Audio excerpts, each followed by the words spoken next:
मैं बताने जा रहा हूँ मानव में पोषण। मानव में पोषण को समझने के पहले मानव के पाचन तंत्र को समझना है। पाचन तंत्र यानी इसमें कौन कौन से अंग होते हैं और उन अंगों का क्या काम है।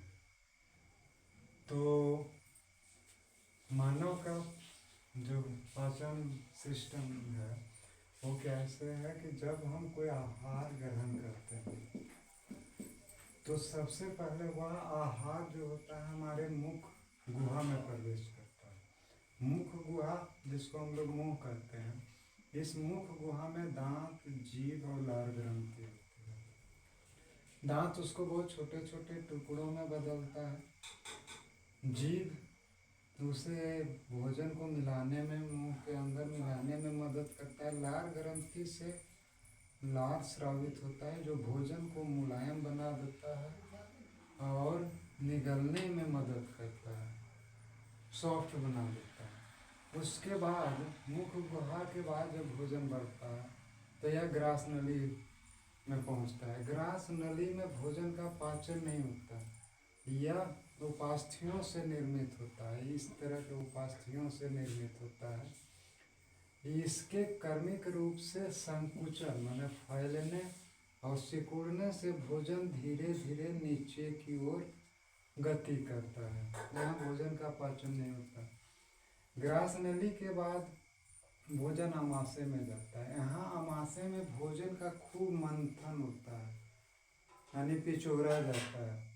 यहाँ 3 प्रकार का लिक्विड स्रावित होता है। एक श्लेष्मा है, दूसरा जठर रस है, तीसरा हाइड्रोक्लोरिक अम्ल है। श्लेष्मा सबसे पहले स्रावित होता है क्योंकि उसके बाद हाइड्रोक्लोरिक अम्ल स्रावित होता है। हाइड्रोक्लोरिक अम्ल संक्षारक प्रकृति का होता है। अगर श्लेष्मा का परत नहीं रहेगा तो वह आमाशय की आंतरिक भित्ति को नुकसान पहुंचा सकता है। जब वहाँ भोजन का मंथन हो जाता है तो वहाँ जठर रस स्रावित होता है। उस जठर रस से भोजन के कुछ घटकों जैसे प्रोटीन, इस सब का पाचन यहाँ शुरू होता है। मुख गुहा में कार्बोहाइड्रेट का पाचन शुरू हो जाता है।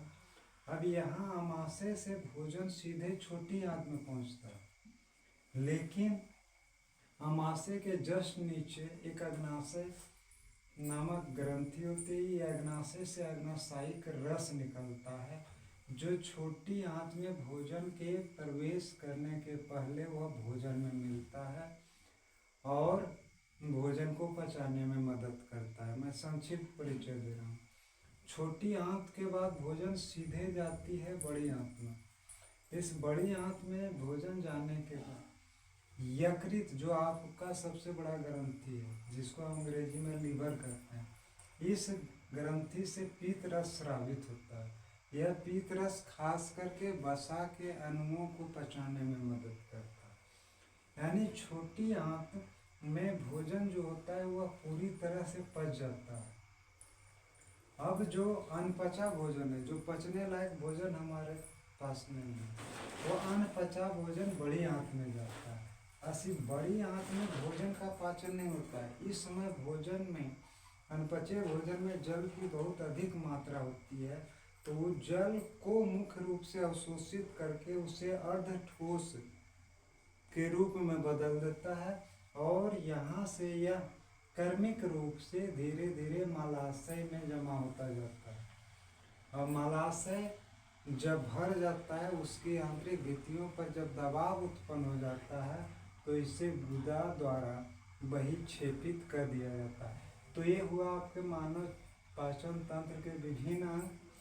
अब आपको अगले वीडियो में बताया जाएगा कि भोजन का कौन सा घटक कहाँ पाचन होता है, किस एंजाइम का उपयोग होता है, और अंत में छोटी आंत में जब हमारा भोजन पच जाता है तो किन किन रूपों में बदल जाता है, फिर वहाँ कैसे अवशोषित होता है और कैसे रक्त में चला जाता है।